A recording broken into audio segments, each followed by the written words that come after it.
I had a call with Victor Osimhen yesterday, and thanks to Amajipini for actually setting that one up. And we spoke at length, and he poured his heart out to me. But because I didn't get the permission to probably record it, and he hadn't landed in Nigeria, so we couldn't actually do this. But I actually summarized all that had actually happened with Victor Osimhen. Of course, before then, Galatasaray did a video to actually welcome Victor Osimhen. He's going to be earning about £113,000 a week. If they can actually help us with that particular video there for Victor Osimhen. But if that's not even possible, let's quickly press it further. There were a lot of things that were said, and he tried to correct all the lies and the claim that he was heavily betrayed and things that were bordering on slavery, because there's been talks about slavery in football, and it's unfortunate this was happening. Let's actually get straight into it, starting off with the first graphics there that just actually encapsulated it. And this goes back to 2022, because Victor Osimhen actually had a great 2022-2023. And if we were to start it off from that particular point, certainly looking at it, he said that Al Hilal actually came in 2022, not even in 2024, and they offered 75 million. Napoli said no, that 500 million pounds on nothing. That scared them away. In 2023, PSG came, according to Victor Osimhen, and he said that they offered 150, and SSC Napoli turned it down. In 2023, they had a gentleman agreement between SSC Napoli, the club, Laurentiis, the president, and Victor Osimhen, that Victor Osimhen will get the release clause, 130 million, but that means that after 1 year, he will go. So he was meant to get transferred from the club this year. But the club did everything humanly possible to actually keep him in the club and tie him down to the club. And he said, things are not so well with me. Of course, PSG also came for the second time. 110 million they put on the table. SSC Napoli still insisted and refused to buy the cherry. If we were to press further than that, of course, in that particular conversation, he still went on to talk about the fact that his mental health was heavily impacted after the whole coconut issue, the thing on TikTok and the rest of them. He said there was no going back afterwards. And things were happening within the club ranks that he could not speak about. And of course, when Antonio Conte came in, Antonio Conte pleaded with him that he should stay. And he told the coach, I love you, I would have loved to play with you, but things have deteriorated so bad that I cannot stay at the club.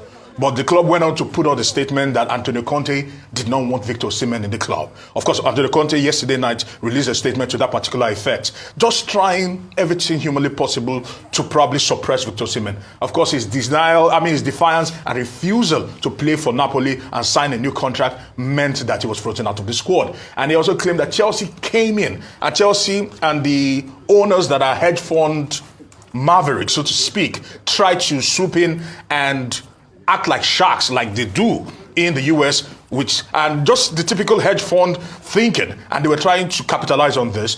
They were already bidding for Victor Osimhen, talking with SSC Napoli, without talking to Victor Osimhen, as far back as the 1st of August, according to Victor Osimhen, if we were to press it further. And they were trying to do so much with Victor Osimhen without even including him.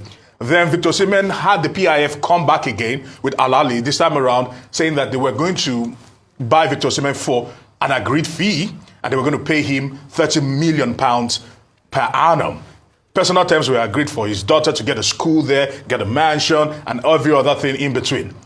And SSC Napoli on the 29th found a way to scuttle that particular deal by moving the goalpost and insisting they wanted more and more. And they said they wanted 5 million more. Victor Osimhen called the club and called Al Ahly and said, no problem, if they want 5 million, I will give them from my 30 million.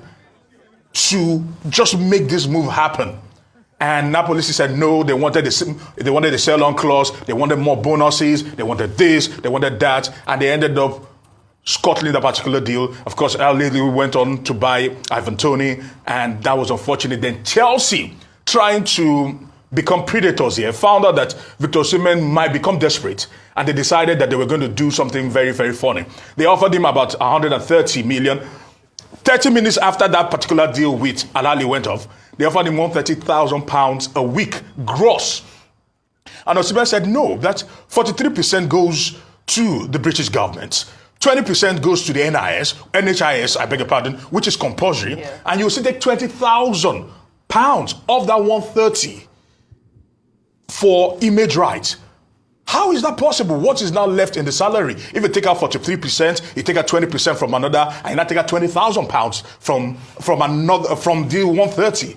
And it was unfortunate. He said he wasn't going to bite. And they were holding off, waiting, and trying to press him through Napoli to ensure that Victor Osimhen gets desperate and takes this particular offer. And Osimhen said, if this is what Napoli wants to reduce me to, I'm going to call their bluff and I ain't going to move. I'm going to be on their wage, stay for 3 months, and let's see how that one goes. And on and on and on. And Chelsea went out, and according to them, they put out a statement there that he wanted 500,000. And according to Mikel Obi, who was helping engineer that particular deal, nothing like that was actually put out there. It's unfortunate all that has happened. All they tried to do was